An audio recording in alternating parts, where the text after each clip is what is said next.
Bismillahirrahmanirrahim.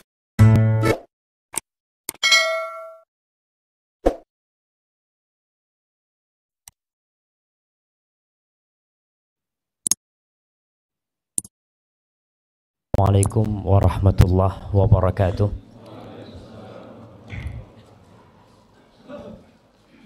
Alhamdulillah alladzi waffaqana li ta'atihi wa arsyadana ila sabili rusydih.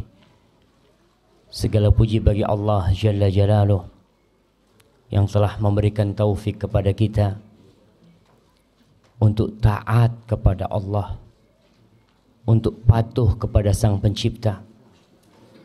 Kita bisa datang ke masjid ini, mendatangi kajian, itu karena kebaikan Allah kepada kita. Kadangkala ada manusia yang merasa sudah berbuat baik kepada Allah. Ya, siap. Kayaknya dimiringin gitu.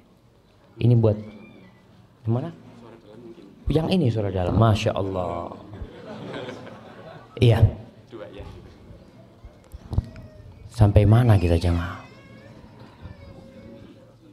Terkadang ada manusia di antara kita nih yang merasa udah berbuat baik. Padahal kebaikan yang dia lakukan tuh bisa dia lakukan karena Allah Jalla Jalaluh. Kita bisa sholat karena Allah memberikan taufik kepada kita bisa sholat. Kita bisa datang ke rumah Allah ini karena Allah memberikan petunjuk kepada kita. Ini hari Sabtu mungkin sebagian sibuk kerja, tapi kita milih datang ke tempat ini. Itu karena kebaikan Allah kepada kita.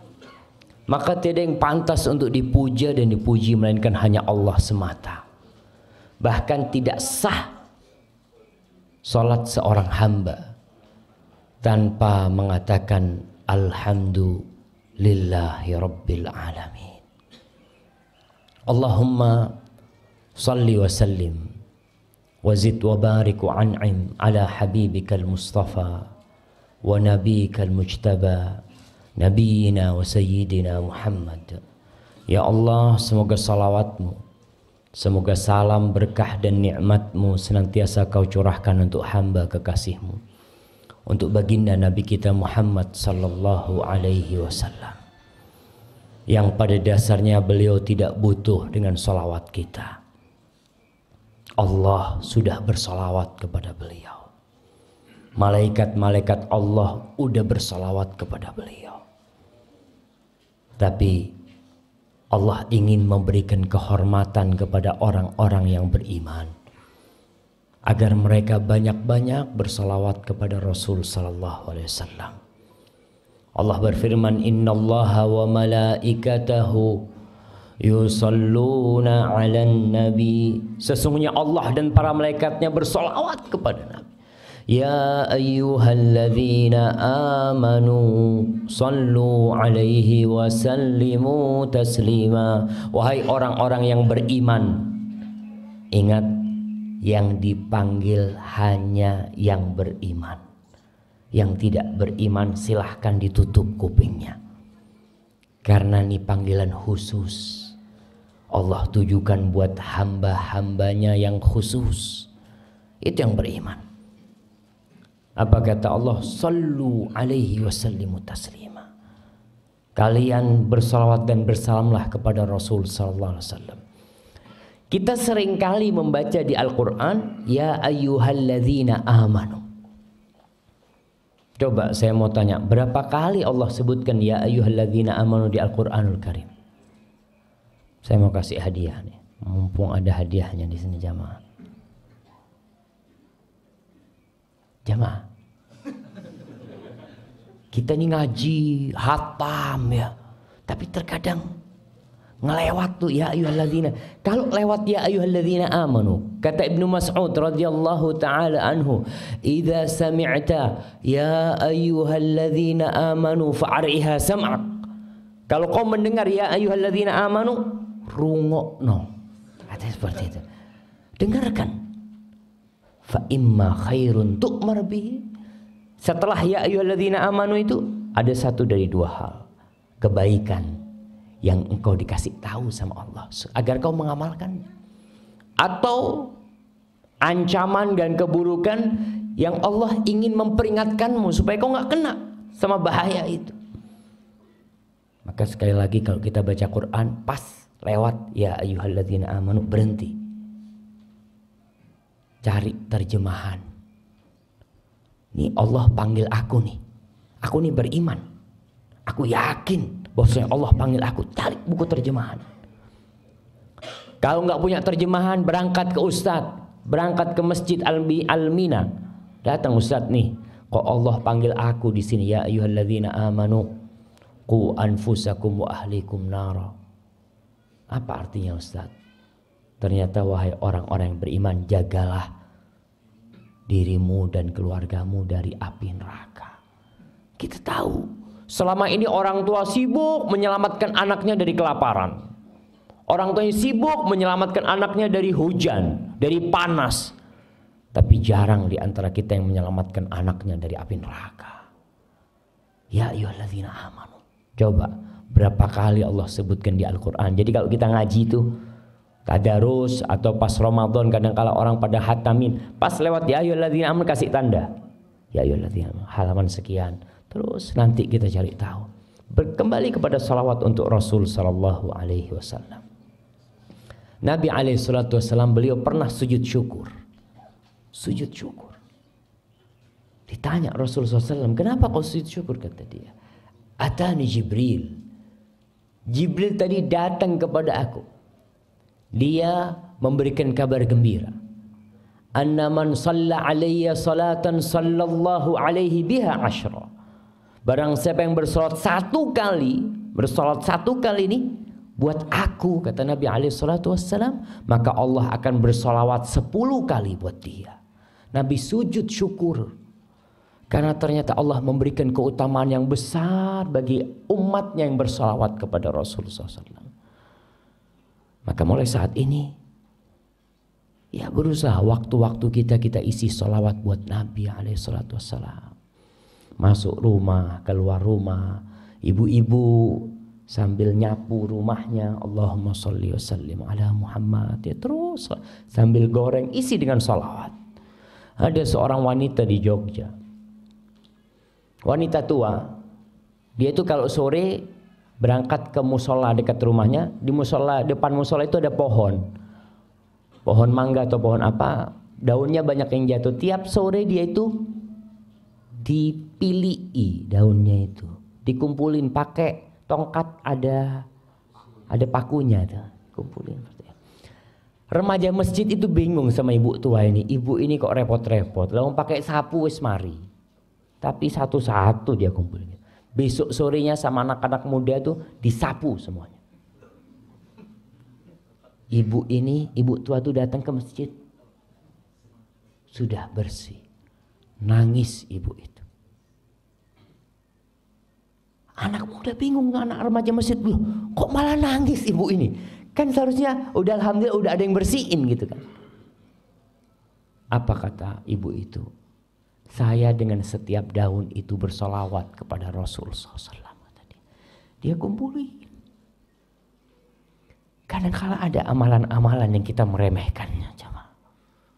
Di situ ada pahala yang besar. 10 kali Allah solawat buat kita. Allah solawat. Allah yang menciptakan langit 7 lapis tuh. Allah yang memiliki bumi dan isinya bersolawat kepada kita 10 kali.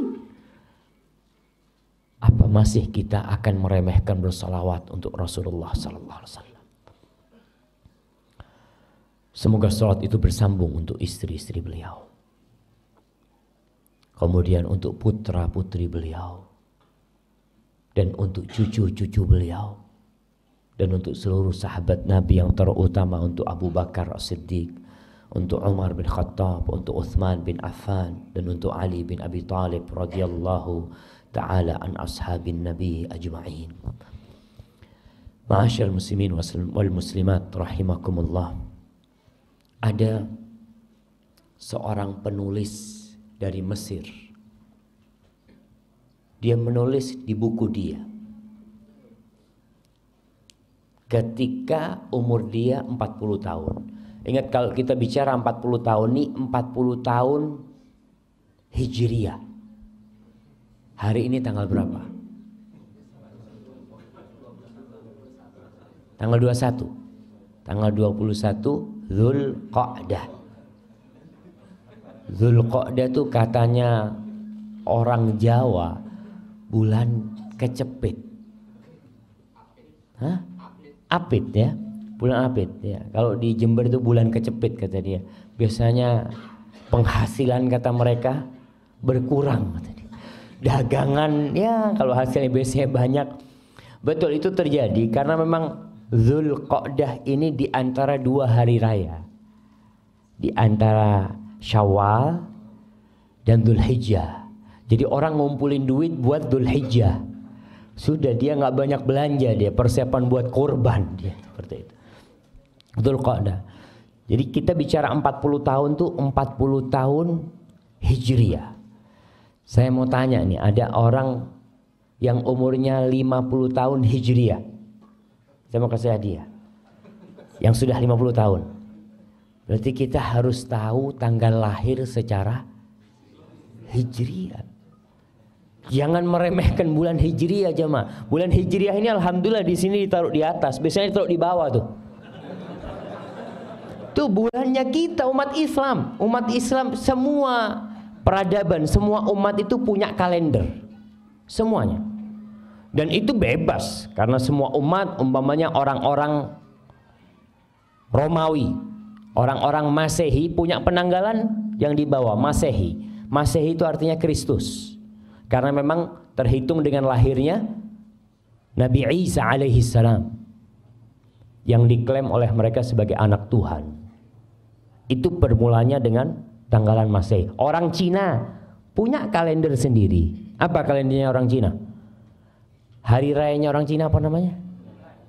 Imlek. Mereka punya seperti itu. Kemudian orang Yunani punya sendiri. Orang Jawa punya. Kalau orang Jawa biasanya ada Pahing, Wage, Pon, Kliwon, itu penanggalan Jawa. Islam punya penanggalan sendiri. Dan kita orang Islam pun harus bangga dengan penanggalannya. Maka kembali saya tanya, siapa yang hafal tanggal lahirnya Hijriah? Insyaallah. Tanggal berapa lahir? Masya Allah. 1399. Kapan mulai tahu itu mas?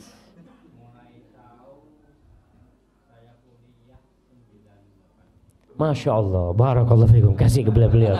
Hadiah. Iya, mana di sini yang tahu tadi? Nah. 1394, Masya Allah. Mulai kapan tahu tanggal lahirnya? Baru 2 tahun yang lalu. Nah, fadhal. Ya kebanyakan kita kan ketika lahiran aktenya itu Masehi. Ya sebagai umat Islam Masehi nggak apa-apa, udah kan memang negara kita pakainya Masehi. Tapi kita orang Islam nih, kita harus tahu kita pakai ditulis ketika lahiran tuh tulis Hijriahnya.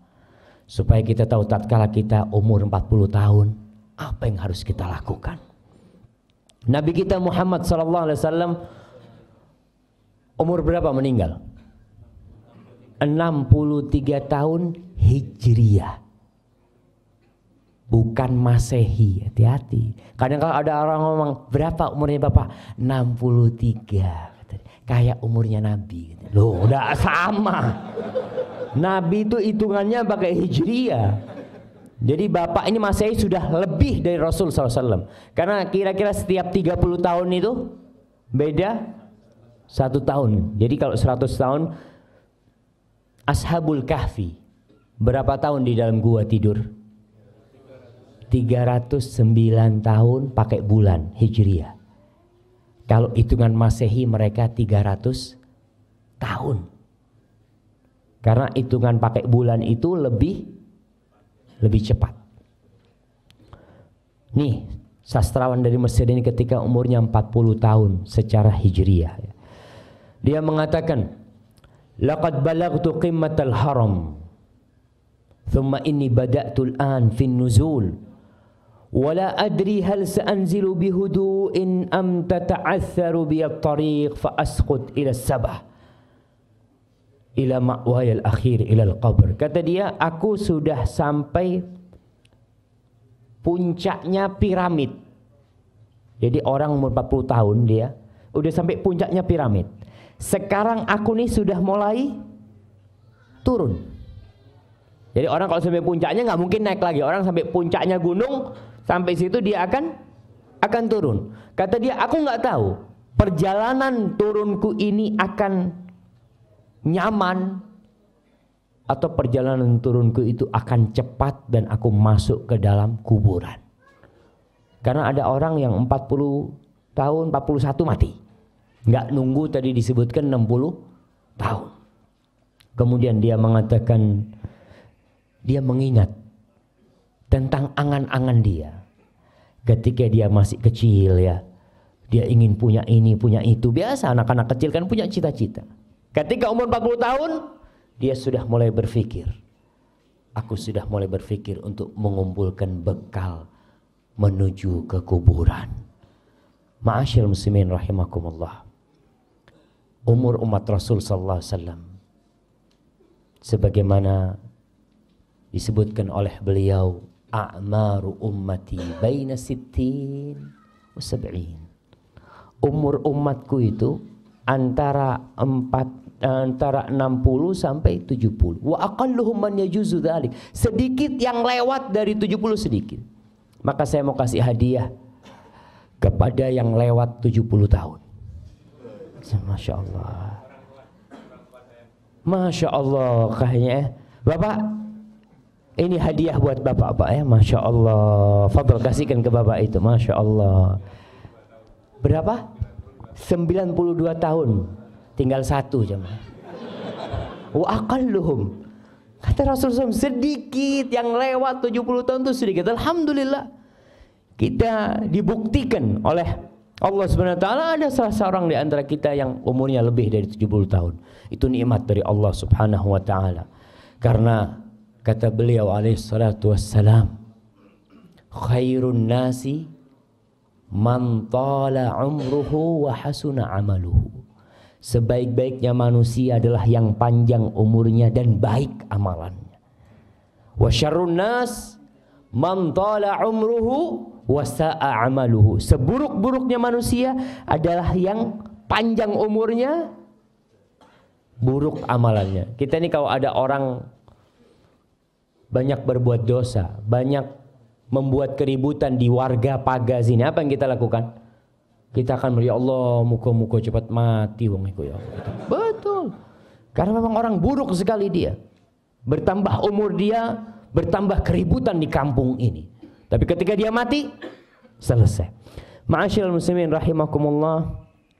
Sebagian ulama membagi kehidupan manusia itu jadi 3 bagian. 20, 20, 20. 20 itu masa muda. Tambah 20 sampai umur 40 tahun tuh masa kematangan. Matang tuh, kalau buah itu udah matang tuh. Setelah itu sudah masa persiapan untuk mati. Allah Subhanahu wa taala berfirman di surat Al-Ahqaf ayat 15. Jadi nanti dibaca tuh surat Al-Ahqaf ayat 15 berkaitan dengan umur 40 tahun ini. Allah mengatakan hatta idza balagha ashuddahu wa balagha 40 sanah qala rabbi auzi'ni, sehingga tatkala seorang hamba itu sampai puncak kematangan dia, sampai umur 40 tahun, dia berkata, Rabbi auzi'ni, ya Allah bantulah aku ya Allah, an ashkura ni'mataka allati an'amta alayya, agar aku dapat mensyukuri nikmat yang kau berikan kepada aku, wa ala walidai, dan nikmat yang kau berikan kepada kedua orang tuaku, wa an a'mala salihan, dan bantulah kami untuk beramal soleh, wa aslih li fi dzurriyyati, dan perbaiki untukku di keturunanku. Inni tubtu ilaika wa inni minal muslimin. Aku bertobat, aku kembali kepadamu dan aku termasuk orang-orang Islam.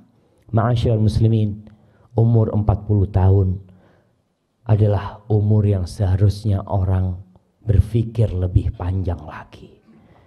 Dia berada di persimpangan jalan terakhir. Persimpangan jalan terakhir ini terakhir. Kalau kau salah pilih jalan, habis. Seakan-akan di depan situ dia jalan ke kanan, jelas menuju ke surga. Jalan ke depan menuju ke neraka. Jalan ke kiri nggak tahu, nggak jelas. Tapi ada orang yang umur 40 tahun masih bingung mau milih yang mana dia. Sehingga terkadang dia melangkahkan kakinya menuju ke neraka Allah. Na'udzubillahi minan nar. Kata dokter, orang kalau sudah umur 40 tahun makannya nggak pakai mulut, makannya pakai otak. Makannya tuh mulai mikir, ini kolesterol, enggak, ini gula, ini asam urat, enggak lah, anak nasi sama telur asin aja. Iya, mulai dia berpikir, nggak sembarangan dia makan, karena dia tahu organ-organ di tubuhnya tidak seperti ketika dia muda, nggak sama. Ketika umur 25 tahun sate kambing 50 tusuk habis. Umur 40 tahun sate kambing, enggak lah sate ayam aja. Udah mulai dia berpikir. Nah, harus dia berpikir, karena demi kebaikan dia sendiri. Itu nggak haram, enggak, tapi dia ingin yang lebih baik buat dirinya. Kemudian dalam urusan agama dia harus bersiap-siap. Sudah lewat tuh 40 tahun Allah kasih umur kepadaku. Apa yang aku lakukan selama ini? Imam Bukhari di dalam kitab sahihnya membuat bab man balagha sittina sanah faqad a'dzarallahu ilaihi fil umr. Bab berkaitan dengan orang yang umurnya 60 tahun tuh Allah telah memberikan uzur kepada dia, memberikan alasan kalau dia nggak bertobat untuk diazab kelaknya. 40 tahun lewat sampai umur 60 tahun belum tobat-tobat tuh bahaya yang seperti itu. Allah berfirman di surat Fatir ayat 37. Ini Imam Bukhari menyebutkan ayat ini. Wa hum yastarikhuna fiha. Orang-orang yang berada di dalam api neraka itu menjerit, berteriak. Rabbana akhrijna, ya Allah keluarkan kami dari api neraka ini untuk apa? Na'mal salihan ghairal ladzi kunna na'mal. Agar kami bisa beramal soleh tidak seperti amalan yang dulu pernah kami amalkan. Lalu dikatakan kepada orang-orang yang masuk neraka nih, yang diazab di sana, awalam nu'ammirkum ma yatadzakkaru fihi man tadzakkara ja'akumun nadhir. Bukankah kami sudah memberikan umur kepada kalian? Udah ditambah waktunya, udah ditambah kesempatannya, peluangnya. Para jamaah, modal kita dalam hidup ini bukan uang, umur. Kalau masalah uang, orang punya uang 1 triliun, umurnya habis, selesai. Uangnya selesai, ditinggal sama dia. Allah katakan, bukankah kami telah memberikan umur kepada kalian? Tapi sayangnya tidak ingat kecuali orang yang memiliki hati dan mengingat Allah Subhanahu wa taala. Wa ja'akumun nadhir, dan telah datang kepada kalian peringatan. Apa peringatan itu? Disebutkan oleh Abu Hurairah radhiyallahu taala an bahwasanya Ibnu Abbas mentafsirkan an-nadhir, peringatan itu adalah asy-syaib, uban. Antum punya uban? Kalau bercermin ya Allah, udah tua. Itu peringatan. Kenapa Rasul sallallahu alaihi wasallam melarang menyemir uban dengan warna hitam? Boleh mau dirubah ubannya dengan warna merah, coklat, hijau, kuning, ya. Boleh, tapi nggak boleh dengan warna hitam. Supaya kau itu ingat, wis tuwek. Orang kalau semir hitam, merasa muda gitu. Tapi ketika dia ngelihat putih, dia berasa jamaah. Anak sendiri ketika nyisir jenggot kelihatan, ya Allah, udah ada ubannya, subhanallah. Supaya sadar kalau kau itu sudah hampir waktunya. Itu peringatan dari Allah Subhanahu wa taala. Ma'asyiral muslimin rahimakumullah.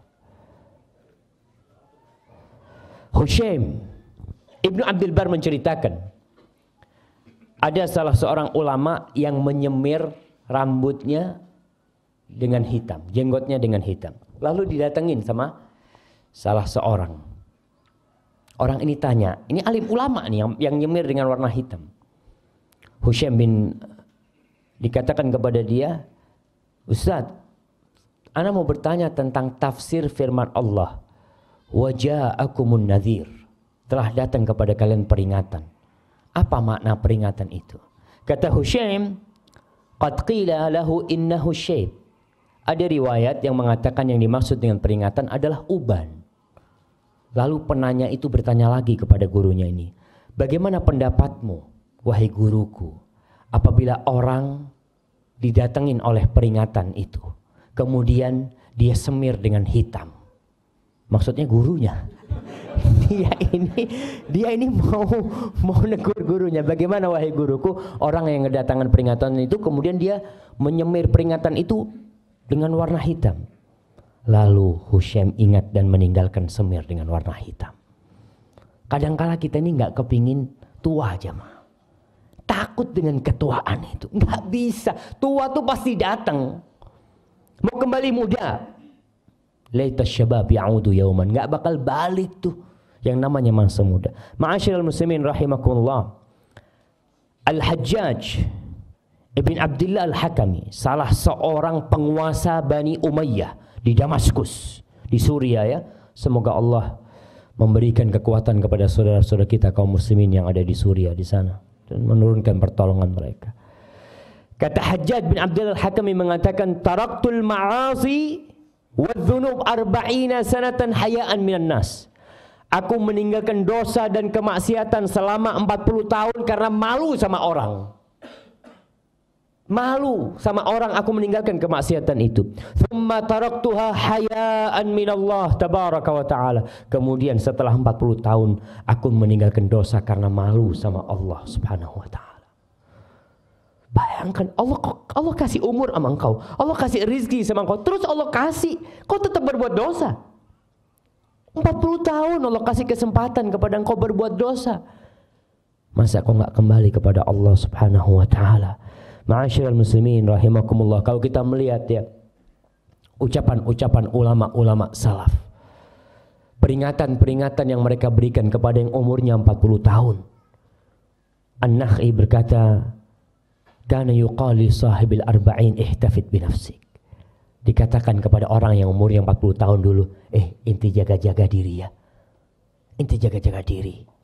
Ada orang naik motor, kena serangan jantung, blak, mati.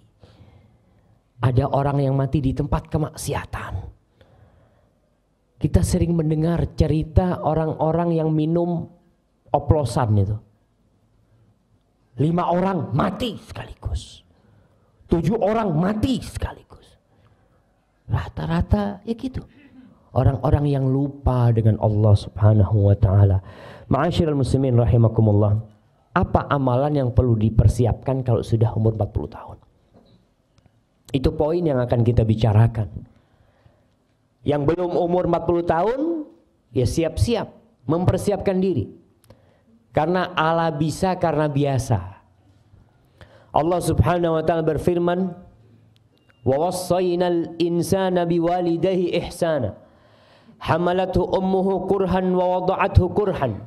Wa hamluhu wa fisaluhu 30 syahra. Hatta idza balagha ashuddahu wa balagha 40 sana. Allah menceritakan, kami telah mewasiatkan kepada manusia agar berbuat baik kepada kedua orang tuanya.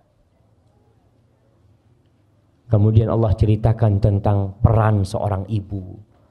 Ibu kita tuh mengandung kita selama 9 bulan. Dalam kondisi lemah ya. Subhanallah. Saya tahu istri saya sudah melahirkan 5 anak. Dan saya tahu persis bagaimana kondisi dia ketika dia hamil ya. Kemudian ketika dia mau melahirkan, Allahu Akbar. Kita harus sadar, kita pun pernah seperti itu di perut ibu kita. Ibu kita susah mengandung kita. Dalam kondisi wanita ini lemah, ditambah dengan beban di perut dia. Kemudian menyusui. Selama 30 bulan hamil dan menyusuinya, kira-kira seperti itu. Kemudian ketika umur 40 tahun, biasanya orang ini sudah mapan hidupnya. Sudah mulai punya istri, mulai punya anak, mulai sibuk dengan pekerjaannya, lupa sama orang tuanya. Lupa. Sebagian orang mengatakan, Ustaz, anak ini udah punya istri, anak ini udah punya anak. Kata dia, nah, kau punya anak. Tapi kau harus tahu bahwasanya orang yang paling berhak kau hormati di muka bumi ini adalah orang tuamu. Apalagi ibu. Maka doa orang yang umur 40 tahun ini, Rabbi auzi'ni an ashkura ni'mataka allati an'amta alayya wa ala walidayya. Nikmat yang kau berikan kepadaku dan kepada kedua orang tuaku. Maka orang kalau sudah umur 40 tahun dia buka lembaran dia. Sampai mana aku sudah berbakti kepada orang tuaku, kepada bapak ibuku. Pernah seorang sahabat datang kepada Rasul sallallahu alaihi wasallam. Dia mengatakan, ya Rasulullah, man haqqun nas bihusni sahabati. Siapakah manusia yang paling berhak mendapatkan penghormatan dari aku, kebaktianku? Apa kata Rasulullah SAW? Ummuk, ibumu. Lalu tanya lagi, summa man, setelah ibu siapa? Rasulullah SAW. Summa ummuk, kemudian ibumu lagi. Tanya lagi sahabat, summa man, kemudian siapa wahai Rasulullah SAW? Summa ummuk, kemudian ibumu. Tanya lagi yang keempat, summa abuk, baru setelah itu bapakmu. Istri di mana? Di bawah bapak. Apalagi anak-anak.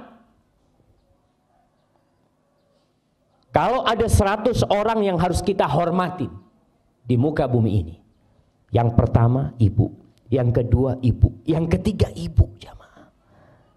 Sekali lagi, orang kalau sudah umur 40 tahun banyak sibuk sama keluarganya, jarang berkunjung ke tempat orang tuanya, telepon jarang, punya rezeki lupa sama orang tuanya. Karena berpikir, ya saya sudah punya keluarga sendiri. Ingat, walaupun engkau jenderal bintang 4, jenderal bintang 4, punya pasukan 1000, 10.000 pasukan, ketika engkau di hadapan ibumu, pangkatmu hanya anak, nggak lain. Engkau akan dipanggil nak, dan engkau akan panggil ibu kepada ibu. Masyaallah ikhwah rahimakumullah. Maka coba kita lihat, apakah kalau kita punya rezeki kita sudah hadiahkan kepada orang tua kita? Kita beli mobil, kita beli ini, beli itu, beliin istri kita, beliin anak-anak kita, tapi kita lupa tidak membelikan orang tua kita. Anak-anak minta beli sesuatu, kita antar, istri kita antar. Ketika ibu, nah ibu kepingin ini, nah oh ya bu, masih belum ada duit. Masyaallah ikhwah. Maka orang yang dekat sama orang tuanya, umpamanya dipagani, ada orang-orang yang Masya Allah tinggal satu komplek sama orang tuanya, ketemu sama orang tuanya seminggu sekali. Kata dia, iya Ustaz, anak sibuk Ustaz, anak punya pekerjaan. Nah, ibumu sibuk 9 bulan kau dikandung oleh ibumu dalam kondisi dia harus masak, dia harus ngepel, dia harus nyapu, dia harus mempersiapkan rumah demi engkau. Apakah kau sekarang mengatakan sibuk dengan pekerjaanmu, lupa sama orang tuamu, sama bapakmu? Pernah seorang sahabat nih, udah tua renta, dia datang kepada Rasulullah SAW, mengatakan, ya Rasulullah, ada anak muda yang datang. Anak muda datang kepada Nabi mengatakan, ya Rasulullah, inna abi akhadha mali. Wahai Rasulullah sallallahu alaihi wasallam, bapakku ngambil hartaku. Bapaknya ngambil harta anaknya. Akhirnya kata Rasulullah SAW, panggil bapakmu. Dipanggil bapaknya, udah tua, bapaknya datang. Kita katakan anak kalau sudah umur 40 tahun mulai mapan hidupnya sudah. Datang. Wahai orang tua, nih anakmu melaporkan kau ngambil harta anakmu. Si bapak ngomong, ya Rasulullah, apa nggak boleh aku ngambil harta dia? Apa nggak boleh aku ngambil harta dia ya Rasul? Aku yang membesarkan dia. Aku yang nggak tidur malam demi dia. Aku yang merawat dia, yang ngasih makan dia. Apa nggak boleh ya Rasulullah? Ketika dia sudah besar, ketika dia sudah memiliki harta, nggak boleh bagi aku ngambil harta dia. Tanyakan kepada dia, untuk siapa aku berikan harta dia? Subhanallah. Rasul sallallahu alaihi wasallam mengatakan kepada orang ini, anta wa maluka li abik.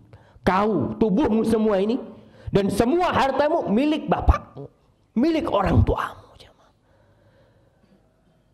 Jadi kita terhadap orang tua kita itu jamaah, subhanallah. Mau minta apa orang tua kita kasihkan kalau kita milik. Butuh mobil, fadl Pak. Apa kalau butuh mobil? Butuh motor, fadl Pak. Kadang kita berpikir, Ustaz, ini kan buat masa depan anak-anak, subhanallah. Anak-anak tuh belum berbuat baik sama kita sama sekali. Tapi orang tua kita yang berbuat baik kepada kita sampai kita jadi orang nih, kita lupa sama dia. Maka yang punya orang tua jauh, kunjungin orang tuanya. Datang kepada mereka. Kita nggak akan bisa membalas kebaikan orang tua kita. Ada seorang tabi'in yang menggendong ibunya dari Yaman. Sebagian mengatakan menggendong ibunya dari Khurasan untuk haji. Ketika tawaf dia mengatakan inni ana lahal ba'irul mudhallalu. Aku nih buat ibuku nih adalah kendaraan yang tunduk. Yang selalu dia datang kepada Ibnu Umar radhiyallahu taala anhu, wahai Ibnu Umar, kira-kira aku sudah balas enggak kebaikan ibuku? Apa dikatakan kepada dia? Wala zafratun min zafaratiha. Desahan ketika dia sakit hendak mengeluarkanmu dari perutnya, itu satu belum kau balas. Satu. Apalagi yang lainnya. Ada lagi yang datang kepada Umar bin Khattab mengatakan bahwasanya dia merawat ibunya, memandikan ibunya, mengantarkan ibunya ke toilet, ya selalu dia yang ngerjakan semuanya. Kira-kira sudah nggak aku balas kebaikan ibuku yang ibuku dulu melakukan itu kepadaku? Katakan kepada dia, lah nggak sama yang kau lakukan sekarang dengan yang ibumu lakukan untuk. Nggak sama. Ibumu melakukan ini kepadamu ketika kau kecil dengan harapan engkau bisa hidup, dan engkau melakukan itu sekarang kepada ibumu dengan harapan ibumu cepat mati. Banyak orang yang merawat ibunya ketika tua renta, yang ada dalam hatinya, bagaimana ibuku cepat mati. Tapi tatkala ibu kita merawat dan membesarkan kita, yang dia harapkan kalau bisa nyawa dia berikan kepada kita. Maka yang sudah umur 40 tahun, lihat masa-masa dia dulu, apakah dia sudah berbakti sama orang tuanya. Maka doa nih, orang yang umur 40 tahun itu baca doa, Rabbi auzi'ni an ashkura ni'mataka allati an'amta alayya wa ala walidayya. Ya Allah, aku bisa kayak gini karena Engkau ya Allah. Aku bisa memiliki rumah, bisa kerja ini karena Engkau ya Allah. Dan beri aku ya Allah kekuatan untuk bisa berbakti sama orang tua aku. Minta sama Allah Subhanahu wa taala. Ma'asyiral muslimin rahimakumullah.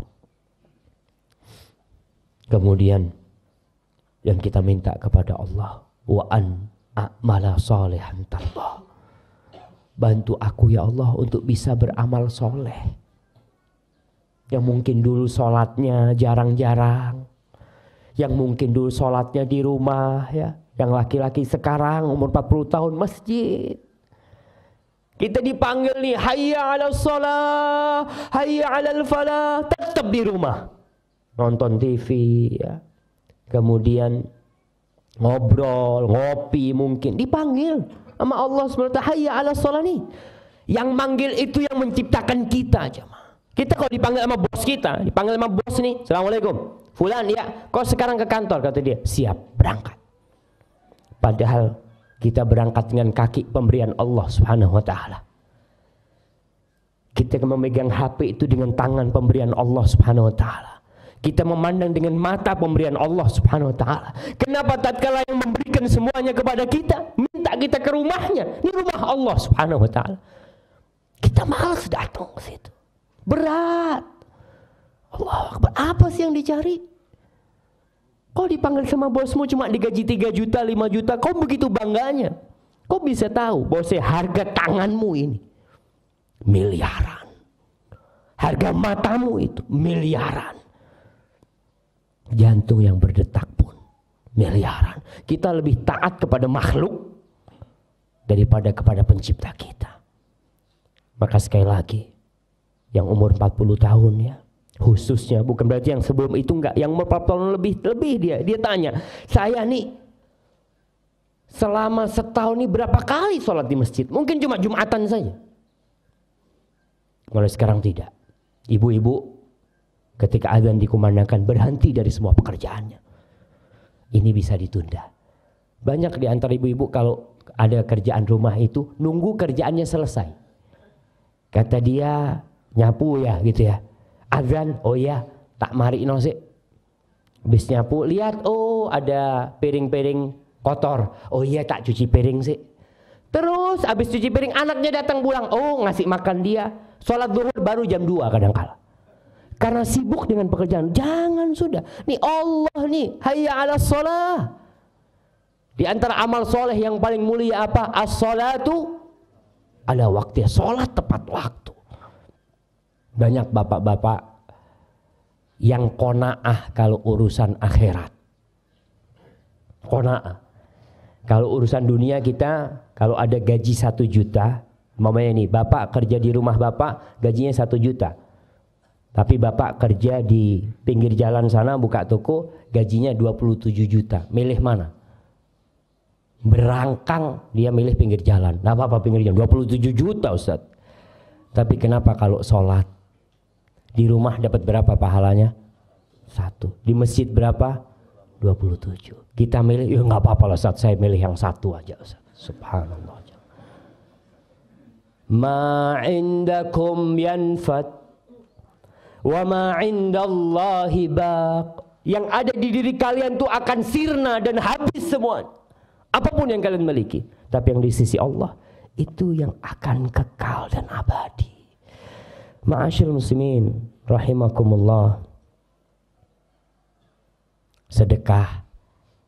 Kita lihat, tadi ada kotak amal lewat. Iya. Lihat tuh. Ketika kotak amal lewat, kita bawa duit 1 juta ratusan sama 2.000. 1 juta ratusan sama 2.000 perak tuh. Yang mana yang ditaruh jamaah?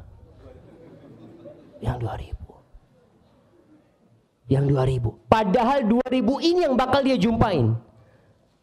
Tidak sedikit orang-orang nanti ketika hari kiamat yang dia temuin di catatan amalannya cuma 2.000-an. 2.000. Kok cuma 2.000 aja kata dia. Aku punya uang 1 miliar kok nggak ada di sini. Betul, kau tinggal uang itu. Kau tinggal uang itu. Dan seharusnya orang berpikir ketika umur 40 tahun, apa yang aku akan persiapkan? Sebagian ulama memisalkan nih, orang umur 40 tahun itu seperti orang yang berangkat umroh. Berangkat umroh berapa hari biasanya? Nah, biasanya 9 hari lah. Umumnya itu 9 hari atau 12 hari. Yang 9 hari.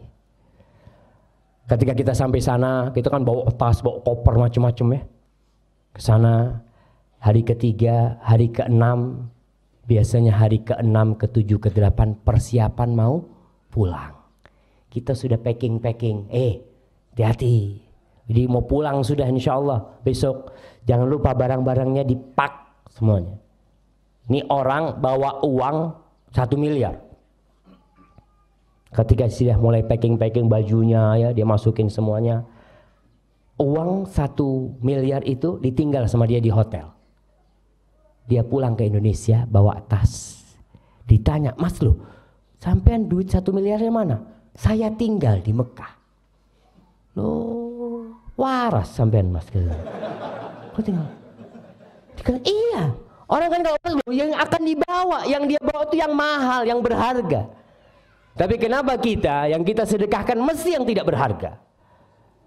Itu yang akan kita temui di catatan amal kebajikan kita. Ketika dihitung-hitung semua nggak akan ada tuh 1 miliar tuh. Yang ada 2.000, 3.000, 100, 500. Yang 1 juta, 2 juta nggak ada. Nggak dia masukkan ke sana. Maka ma'asyiral muslimin, Allah subhanahu wa ta'ala mengingatkan kepada kita. La tulhikum amwalukum wala auladukum an dzikrillah. Jangan terlenakan harta kalian dan anak-anak kalian dari zikrullah. Salah satu amalan yang harus dilakukan orang yang umur 40 tahun, sedekah. Banyak-banyak sedekah. Punya rumah 5, 1 sedekahkan. Nggak dilarang, kita kaya itu nggak dilarang, jemaah enggak. Kita mau punya rumah 5, punya rumah 7, punya perusahaan 3, punya mobil 10, nggak dilarang. Untuk kaya itu, tapi ingat, yang kau mau bawa itu yang mana? Allah Subhanahu wa taala mengatakan alhaakumut takatsur hatta zurtumul maqabir. Kalian disibukkan dengan banyak-banyakan harta itu sampai mati akhirnya. Nggak ada yang dibawa sama kalian. Rasul sallallahu alaihi wasallam mengatakan yadba'ul mayyit thalath. Ada 3 yang akan mengantarkan kita ke kuburan.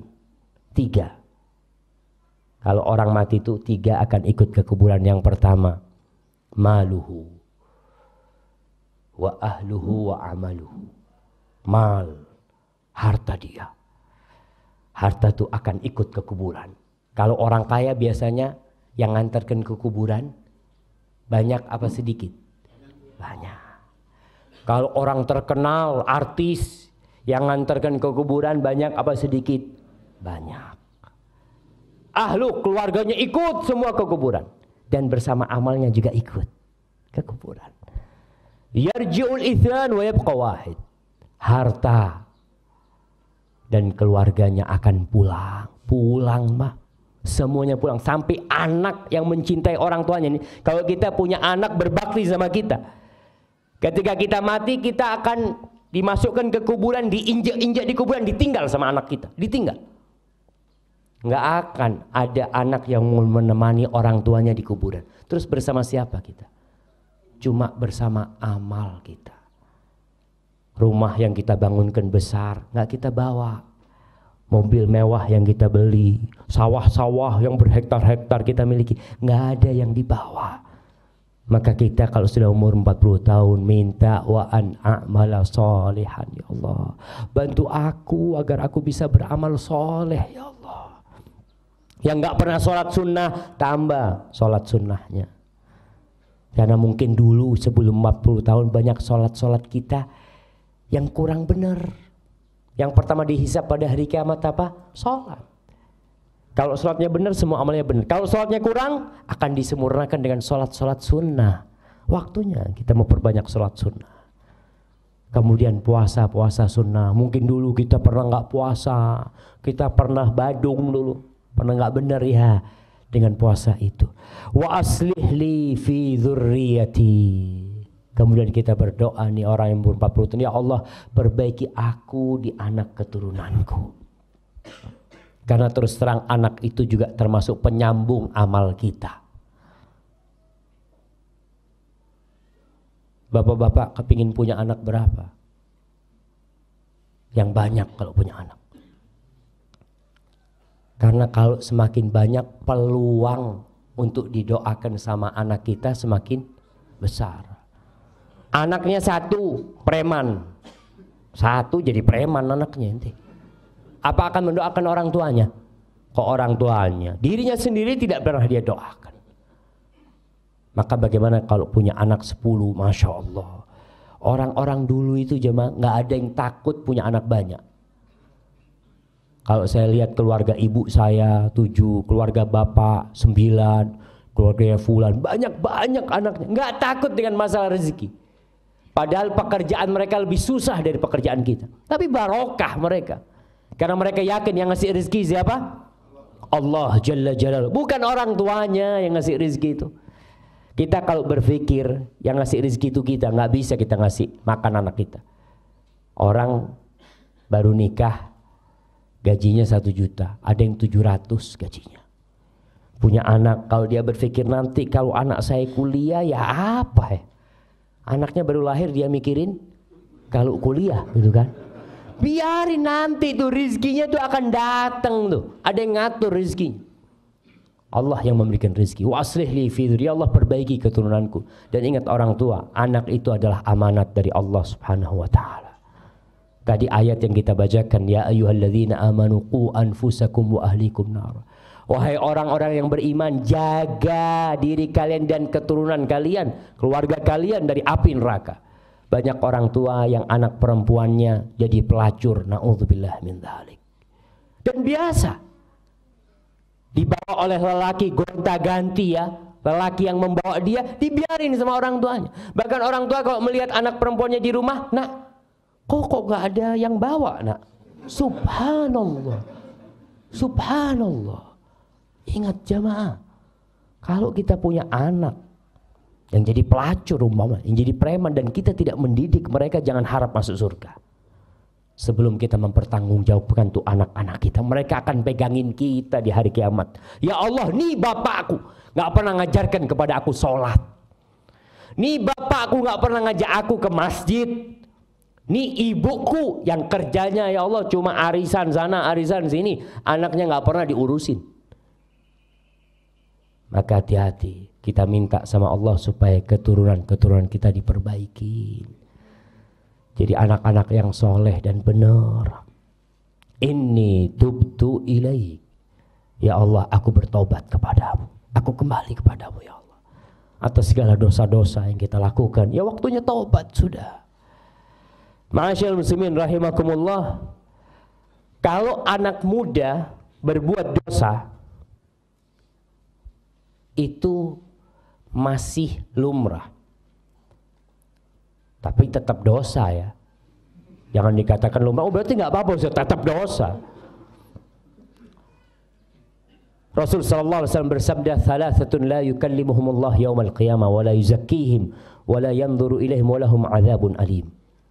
Ada 3 manusia yang Allah tidak akan berbicara dengan mereka pada hari kiamat. Allah tidak akan memandang mereka. Allah tidak akan menyucikan mereka, dan mereka akan mendapatkan azab yang pedih. Yang pertama, syaikhun zanin, orang sepuh yang berzina. Orang tua yang berzina tuh umur 40 tahun tuh sudah tua tuh orang, sudah tua, udah sakit-sakitan masih berzina. Yang seharusnya dia ke rumah Allah bertobat, masih melakukan dosa. Syekhun zani. Tapi biasanya godaannya memang semakin berat. Orang itu kalau sudah umur 40 tahun, kita katakan tadi sudah mapan, hartanya sudah mulai banyak, udah punya villa, udah punya ini, punya itu. Godaan wanita semakin kuat sama dia. Tapi syahwatnya itu sudah semakin menurun seharusnya. Tidak seperti anak muda. Tapi ternyata dia berzina, maka Allah tidak akan melihat kepada dia pada hari kiamat. Wa malikul kadzab, raja, penguasa yang suka berdusta, yang menjanji-janjikan kepada rakyatnya tapi tidak pernah dia tepatin. Syekhun kadzab, Allah tidak akan melihat kepada mereka. Wa ailun mustakbir, orang miskin yang sombong. Wis miskin, sombong. Kalau orang kaya sombong, dosa. Orang miskin sombong, lebih dosa lagi. Tetap kita katakan orang sombong, orang kaya sombong, ya nggak apa-apa, dosa, tetap dosa para jamaah. Ma'asyiral muslimin rahimakumullah. Kita terkadang dilupakan dengan dosa-dosa yang pernah kita lakukan karena sibuk cari dunia. Pagi berangkat kerja, jam 7 pulang jam 4, terus rutinitas seperti itu aja. Dia lupa kalau dulu saya pernah berzina, ya Allah. Dulu saya pernah berbuat ini, pernah berbuat ini. Tobat sama Allah SWT. Karena ada orang yang berpikiran kalau dia itu berzina sebelum menikah, terus kawin, dosa zinanya gugur. Tidak. Karena orang berpikir, ada sekarang nih anak-anak yang menikah karena sudah tabrakan, katanya. Karena sudah kecelakaan, akhirnya dinikahkan dan tidak bertobat kepada Allah SWT. Rumah tangganya kacau, ribut terus, gara-gara dia lupa nih dosa dia. Dia harus kembali kepada Allah SWT. Bukan dengan dapat buku hijau selesai, tidak. Dia harus kembali kepada Allah SWT, dan Allah akan menerima tobatnya orang-orang yang bertobat. Maka kita harus ingat lagi. Ma'asyiral muslimin rahimakumullah. Yang terakhir di doa ini, seorang yang sudah umur 40 tahun mengatakan, wa inni minal muslimin. Aku termasuk orang-orang Islam. Orang-orang yang berserah diri kepada Allah Subhanahu wa taala. Karena memang pesan Allah, wala tamutunna illa wa antum muslimun. Jangan mati kau kecuali dalam kondisi muslim. Ma'asyiral ikhwah rahimakumullah. Kita lihat orang-orang yang umurnya 40 tahun bangun villa. Kalau di daerah Purworejo di mana villanya biasanya, jemaah? Hah? Nggak ada. Oke lah, orang-orang Jakarta umur 40 tahun, 50 tahun sukses bangun villa. Bangun villa di Bandung, bangun villa di Bogor. Udah bangun villa, selesai nih villanya, 2 hari mati. Dia belum pernah menempatin villa itu. Kena serangan jantung, kena apa. Seorang syekh cerita, ada seorang laki yang kaya raya, dia membangun rumah apartemen, disebutkan miliaran yang dia keluarkan untuk membangun rumah itu. Setelah selesai, kena serangan jantung. Dikunjungin sama sohibnya ketika sudah mau mati nih, kata dia. Maka dikatakan, gimana menurut ente nih istri ana nih? Kalau ana mati, kawin lagi dia. Rumah ini dinikmatin sama dia dan suami dia. Betul. Antum bisa bayangin. Kadang-kala kita menumpuk dunia bukan untuk diri kita, yang menikmatin orang lain. Disebutkan ada seorang juga yang membangun villanya. Villanya itu dikasih marmernya dari batu yang dari Brazil itu apa namanya? Onik. Sekarang kan musim batu akik nih ya. Antum kadang-kala orang punya koleksi akik, 100 akik di lemarinya. Ada yang dia bawa mati. 1 pun nggak ada yang dia bawa. Bahkan akan dilepas sama anaknya. Kalau bapaknya mati pakai akik, akan dibiarin sama anaknya. Oh, cok pak eman-eman pak. Pak mati wis kono. Ibunya ketika mati dengan kalung emasnya dan gelang-gelang emasnya, cincin emasnya, apa anaknya tega membiarkan emas? Bukan tega sama ibunya ya. Tega sama emasnya itu dibawa mati ibunya. Nggak akan tega dia. Ya salah siapa? Ibu tidak mensedekahkan. Kalau ibu sedekahkan, ibu akan bawa ke kuburan. Tapi sekarang itu hak kita. Iya, hak ahli waris. Dilepas. Nih, yang Syekh cerita ada seorang membangun villa. Kemudian lantainya itu pakai batu onik. Dikatakan sampai 2,5 tahun dia menghiasi villanya itu. Kurang beberapa hari, udah selesai nih, dia mau datang ke villa itu, mati jamaah. Dan itu realita yang tidak bisa dipungkiri. Apa kita tetap akan menjadi budak-budak dunia? Kunu min abna'il akhirah. Jadilah kalian dari anak-anak akhirat. Karena dunia ini akan hancur lebur. Yang kita bawa itu hanya yang kita sedekahkan dan amal soleh kita.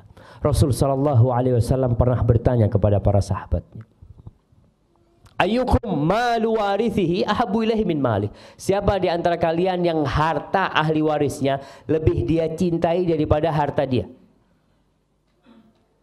Kata para sahabat, nggak ada Rasul. Semua pasti lebih cinta dengan harta dia sendiri. Masa cinta dengan hartanya orang lain? Dengan harta ahli warisnya. Kata Rasul SAW, maluk, hartamu itu ma akaltahu fa'afdet, yang kau makan kemudian habis jadi kotoran. Wa ma labistahu fa'ablet, yang kau pakai kemudian jadi usang.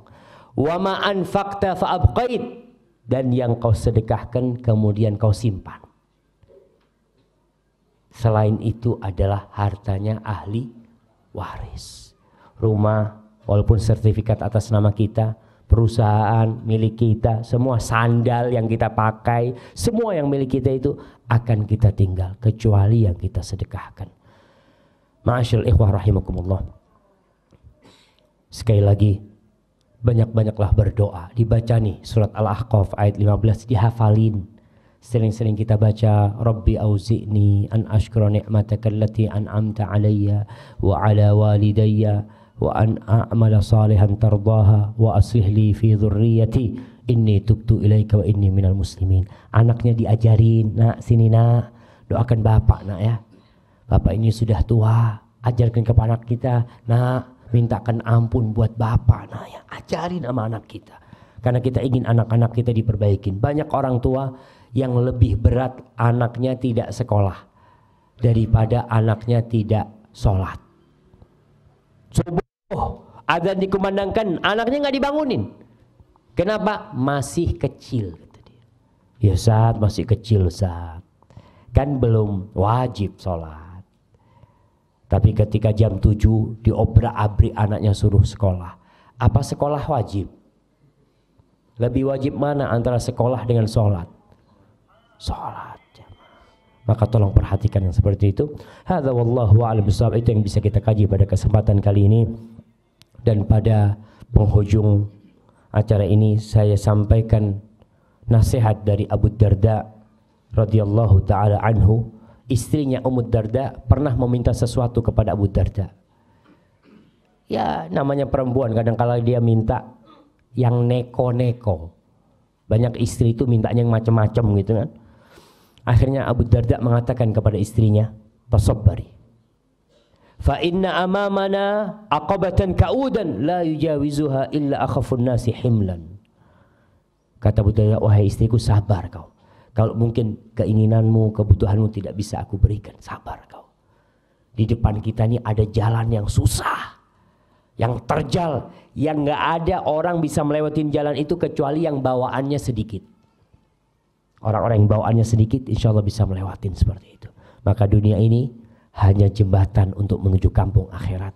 Tinggalkan semuanya, kita ketemu nanti di akhirat. Kargukan barang-barang besar ini, nanti berjumpa kelak di padang mahsyar sana, berjumpa kelak di timbangan kita, berjumpa kelak di sirat, sampai kelak berjumpa dengan kita di dalam surga Allah Subhanahu wa taala. Hadza wallahu a'lam bishawab. Wa sallallahu ala nabiyyina Muhammad wa ala alihi wa sahbihi wasallam. Barakallahu fikum. Baik. Silakan masuk ke, mungkin dibacakan saja. Terima kasih. Alhamdulillah sudah kita ikuti pencerahan dari Ustaz Syafik. Kita lanjutkan sesi tanya jawab. Silahkan boleh ditulis. Langsung saja yang pertama. Assalamualaikum warahmatullahi wabarakatuh. Waalaikumsalam warahmatullahi wabarakatuh. Bagaimana caranya kita memohon ampunan karena kita dan istri kurang berbakti kepada orang tua, tetapi orang tua sudah meninggal. Jazakallahu khairan. Barakallahu fikum ya, Masya Allah. Itulah jamaah, terkadang banyak di antara kita yang sudah terlambat. Rasul sallallahu alaihi wasallam mengatakan, syaqiyun abdun adraka abawaihi aw ahadahuma fil kibar falam yudkhilahul jannah. Celaka seorang hamba, sengsara seorang hamba yang hidup dalam kondisi masih memiliki orang tua yang sudah sepuh, tapi ternyata orang tua yang sudah sepuh itu tidak bisa memasukkan dia ke dalam surga. Karena mungkin tadi dia tidak berbakti kepada kedua orang tuanya. Kalau sudah mati, tiket masuk surga dia sudah selesai. Kalau lewat tiket paling dekat kita tidak bisa masuk surga, apa akan pakai tiket yang jauh sama masuk surga Allah Subhanahu wa taala. Namun pintu taubat itu terbuka bagi seorang yang belum berbakti kepada orang tuanya di masa hidupnya. Yang pertama yang harus dia lakukan adalah istighfar untuk keduanya. Rabbighfirli wa liwalidayya warhamhuma kama rabbayani shaghira. Yang kedua yang bisa dia lakukan adalah bersedekah untuk kedua orang tuanya. Dia punya rezeki, orang tuanya ninggalin warisan, bangunkan masjid buat orang tuanya, wakaf buat orang tuanya. Itu mungkin yang bisa kita lakukan setelah meninggalnya mereka. Yang ketiga, berbuat baik kepada teman-teman orang tua kita atau kerabat dia, apalagi kepada paman kita, kepada bibi kita, berbuat baik kepada mereka. Karena Rasul sallallahu alaihi wasallam mengatakan, inna min abarril birri silatur rajuli ahla wuddi abih. Termasuk kebaktian yang paling maksimal, Termasuk kebaktian paling maksimal itu seorang anak berbuat baik kepada orang-orang yang dicintai oleh orang tuanya. Seorang muslim berbuat baik sama orang tuanya itu bukan karena orang tuanya ada di depan dia, tidak. Kita nggak munafik.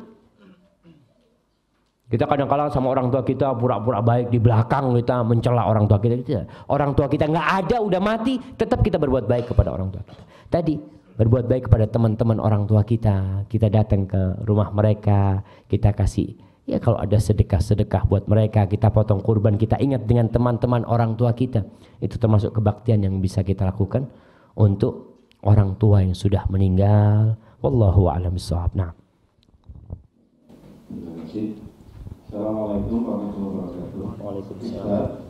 Bagaimanakah sikap saya seandainya dilarang sama suami untuk datang ke kajian, sedangkan suami belum tidak mau diajak? Itu yang pertama, Ustaz.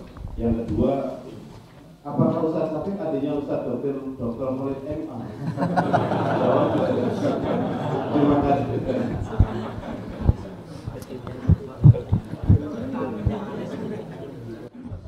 Iya, bismillah. Berkaitan dengan bagaimana seorang istri yang dilarang oleh suami untuk datang ke pengajian. Para suami harus tahu bahwa perempuan-perempuan itu, walaupun mereka ada di bawah kekuasaan seorang lelaki sebagai suami, mereka tetap adalah hamba-hamba Allah. Rasul sallallahu alaihi wasallam mengatakan kepada para suami, la tamna'u ima Allah masajidallah. Jangan kalian larang wanita-wanita hamba-hamba Allah itu untuk datang ke masjid-masjid Allah, ke rumah-rumah Allah. Nggak boleh suami melarang istrinya ke rumah Allah Subhanahu wa ta'ala, nggak boleh. Itu suatu perbuatan dosa tatkala dia melarang istrinya ke rumah Allah. Istri mau sholat ke masjid, memang wanita lebih baik sholat di mana? Di rumah. Tapi kalau istrinya mau ke masjid, boleh suami melarang? Nggak boleh. Mengatakan, bang, aku kepingin sholat subuh di masjid. Apa yang bisa dia lakukan? Ya tafadhali.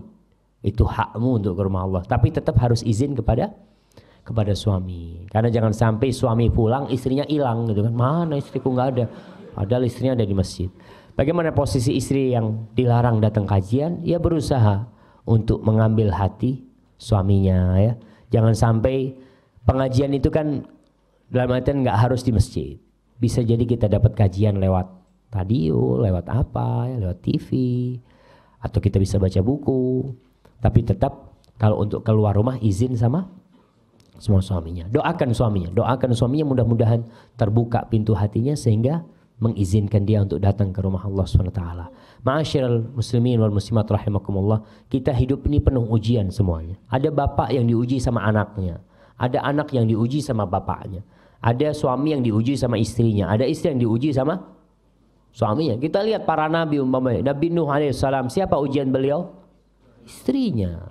Nabi Ibrahim alaihissalam, siapa ujian beliau? Bapaknya. Nabi Nuh juga alaihissalam, siapa ujian dia? Anaknya Nabi Nuh. Nabi Lut seperti itu. Jadi itu hidupnya ujian, maka perlu kesabaran kita menghadapi hal itu. Kalau dikatakan apakah anak saudaranya Ustadz Khalid, adiknya, nah, saya adiknya Dr. Khalid Basalamah, walaupun tidak dilahirkan dari satu rahim. Nah, karena innamal mu'minuna ikhwah. Jadi memang marga Basalamah ini termasuk marga yang datang dari Yaman, dari Hadramut sana. Mereka banyak di Indonesia. Ya salah satunya Dr. Khalid Basalamah termasuk yang turun di mana? Di Makassar sana. Adapun kakek saya waktu pertama datang ke Indonesia ini turunnya di Padang dulu. Dari Padang ke Jakarta. Seperti itu mungkin. Wallahu a'lam bishawab. Ini ada yang mau konsultasi. Bismillahirrahmanirrahim. Assalamualaikum warahmatullahi wabarakatuh. Kepada Ustaz Dr. Syafiq Binta Hasan Basalamah yang saya hormati, izinkan saya bertanya beberapa hal. Ada 3 hal. Yang pertama, apakah boleh wanita Arab atau wanita Arab turunan di Indonesia dipinang oleh pria non-Arab yang tidak berkeluarga tapi satu akidah, yaitu Ahlus Sunnah wal Jamaah? Nah, Masya Allah. Yang kedua, Satu-satu aja. Satu-satu. Kecuali berkaitan. saya tertarik dengan satu gadis Arab. Wah, ini konsultasi. Saya tertarik dengan salah satu gadis Arab turunan. Kebetulan marganya sama dengan Ustadz. Dan saya berteman dengan ayahnya cukup dekat. Dan tiap subuh suka berangkat ke masjid bareng saat di Pekalongan sana, dari Pekalongan kan. Tapi anaknya, gadis yang dimaksud, tidak mengenal saya. Hanya saja memiliki cukup informasi tentang dia. Maka layak dan adakah harapan saya untuk mempersiapkannya? Yang ketiga, ini berlanjut. Mohon nasihat Ustadz terkait hal itu. Nah, insyaallah. Barakallahu fikum ya. Rasul sallallahu alaihi wasallam ketika haji wada, beliau mengumpulkan semua sahabatnya yang berjumlah 114.000 kira-kira pada waktu itu. Di antara pesan yang beliau sampaikan alaihi salatu wassalam, ala la fadla li arabiyyin ala a'jamin wala li a'jamin ala arabi illa bittaqwa kullukum min adam wa adam min turab. Kata Rasulullah SAW, semua kalian ini diciptakan dari satu, dari Nabi Adam alaihissalam, dan Adam diciptakan dari tanah. Jadi bahan dasar semua manusia ini sama, dari tanah. Maka tidak ada kemuliaan orang Arab atas orang non-Arab, dan tidak ada kemuliaan orang non-Arab atas orang Arab ya. Kadang-kala orang mengatakan saya Arab, kamu bukan Arab, seakan-akan dia kasta lebih rendah. Orang-orang kulit putih umpamanya memandang orang-orang negro sebagai orang yang lebih rendah dari dia. La fadla, nggak ada keutamaan illa bittaqwa.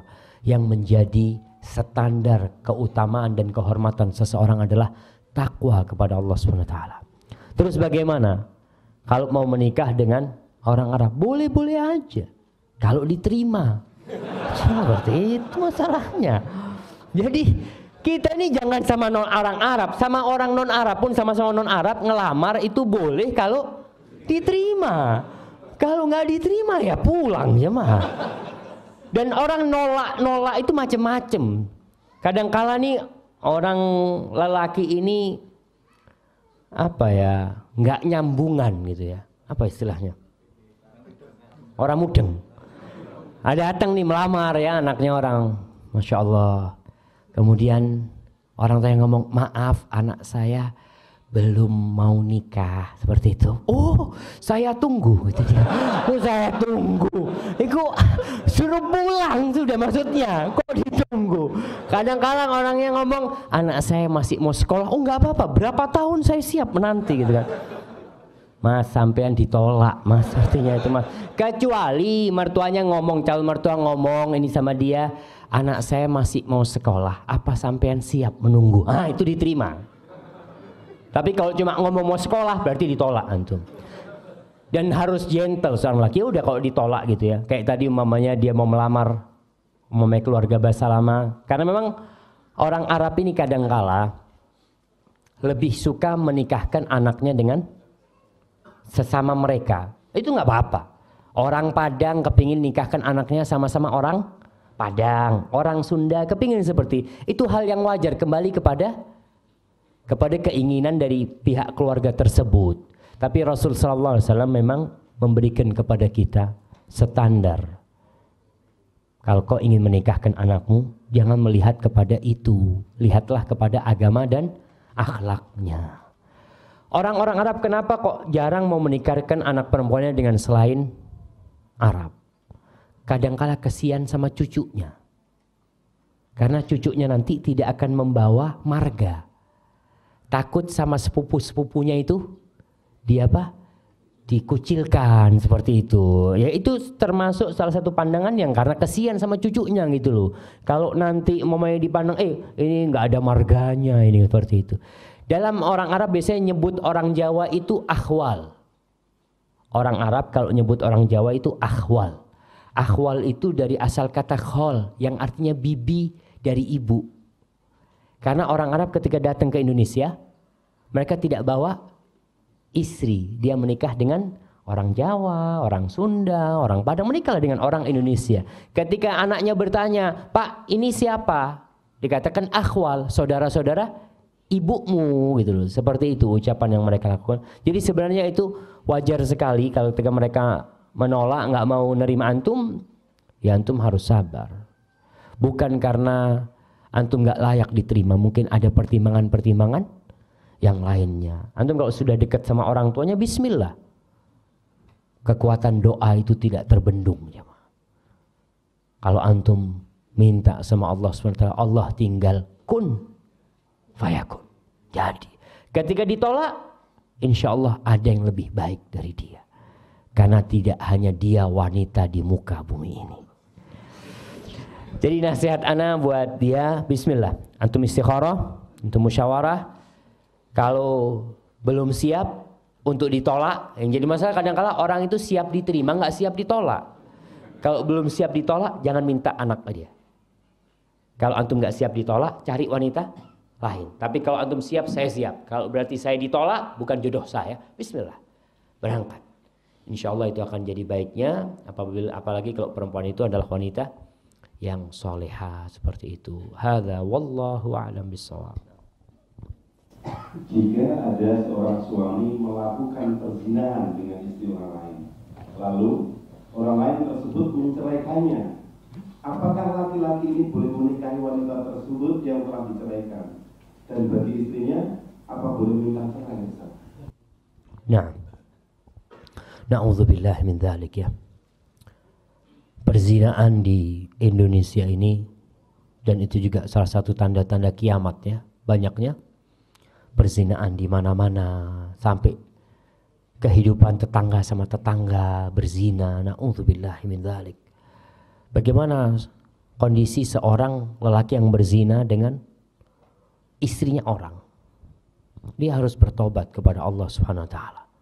Bukan dengan menikahi, sekali lagi bukan dengan menikahi jandanya tuh lelaki perempuan itu, kalau diceraikan sama suaminya kemudian dia boleh nikahin, secara hukum boleh-boleh aja. Tapi dosa zina itu tidak selesai dengan dia menikahin seperti itu.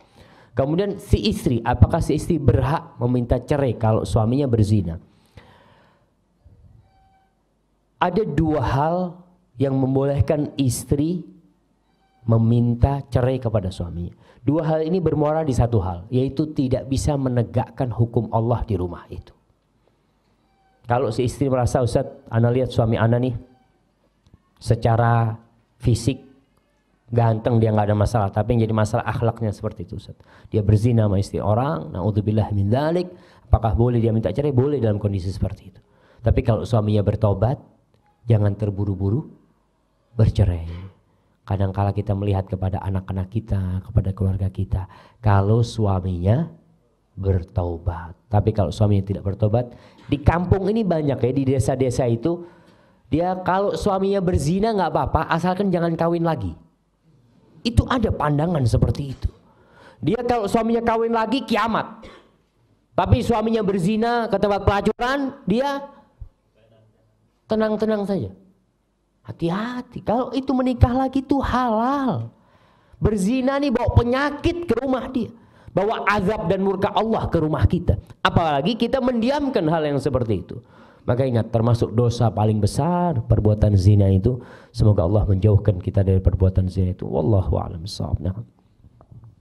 Bagaimana sholat Ustaz jika sudah terlanjur menikah melalui jalur pacaran? Melalui jalur pacaran. Padahal sudah jelas. Nah ya, berkaitan dengan pacaran. Apa sih pacaran itu jemaah?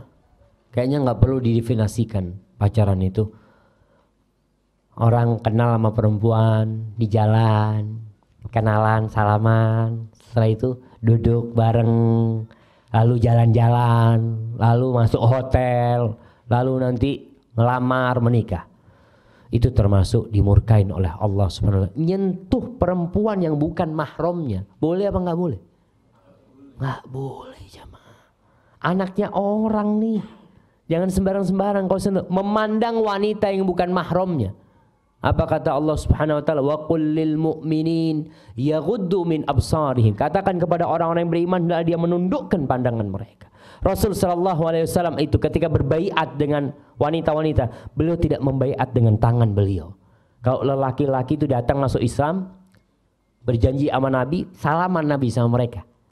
Karena lelaki, tapi kalau perempuan, Nabi enggak. Sekarang di Indonesia ini salaman, cipika, na'udzubillah min dzalik, acara di televisi, tidak tahu saya kapan pernah melihat acara itu, ada ketemu fans. Artis laki ketemu sama fan perempuan. Itu fan perempuannya dipegang, dipeluk, na'udzubillah, muslim. Kalau kafir fadl nggak apa-apa. Kau tuh orang Islam, kau harus tahu hukum sebagai seorang muslim. Kau tuh hamba Allah, budaknya Allah kau itu. Maka kalau tadi sudah kadung pacaran dan kemudian menikah, banyak-banyak istighfar atas dosa yang pernah dia lakukan. Dan orang tua harus carikan menantu yang baik, ya, harus carikan suami yang baik buat anaknya supaya anaknya hidup berbahagia kelaknya. Hadza wallahu a'lam bissawab. Nah. Mana yang harus didahulukan, Ustaz? Ukhuwah Islamiyah, ukhuwah wataniyah, ukhuwah basyariyah. Masya Allah. Jadi memang kalau kita melihat ukhuwah ini ada macam-macam. Yang pertama tadi disebutkan ada ukhuwah insaniyah, sama-sama manusia. Ya memanglah kita sama-sama manusia. Kemudian ukhuwah qaumiyah, mungkin sekarang disebut wataniyah. Saudara satu qabilah, satu suku, satu negara. Dan ada ukhuwah Islamiyah. Mana yang harus didahulukan? Ingat bahwa semua persaudaraan yang tidak dibangun di atas ketakwaan kepada Allah Subhanahu wa taala itu akan sirna dan musnah nantinya. Kita satu kerabat, satu nasab, satu darah. Tapi kalau tidak dibangun persaudaraan kita di atas iman kepada Allah Subhanahu wa taala, maka tidak akan ada artinya. Ukhuwah Islamiyah itu yang pertama. Tapi kita hidup umpamanya seperti di Indonesia. Kita di Indonesia ada orang kafir, tetangga kita non muslim, ya kita punya kewajiban menghormati dia. Rasul sallallahu alaihi wasallam ketika hidup di kota Madinah, beliau berdampingan dengan orang-orang Yahudi dan Rasul menghargai mereka. Selama mereka tidak berbuat kejahatan, Nabi membiarkan mereka. Dan itu perintah dari Allah Subhanahu wa taala. Agar kita berbuat baik. Innallaha ya'muru bil adli wal ihsan. Berbuat baik kepada semuanya. Kepada binatang pun kita berbuat baik kepada mereka. Tapi tidak sampai melampaui batas-batas. Karena kalau toleransi di negeri kita ini melampaui batas. Contohnya urusan agama. Natalan umpamanya. Natal. Boleh nggak kita mengucapkan Natal kepada tetangga kita yang non muslim? Kita bantu dia, kita bangunin rumah dia, dia sakit kita bawa ke dokter, kita punya rezeki kita bagi, itu boleh, itu urusan sosial.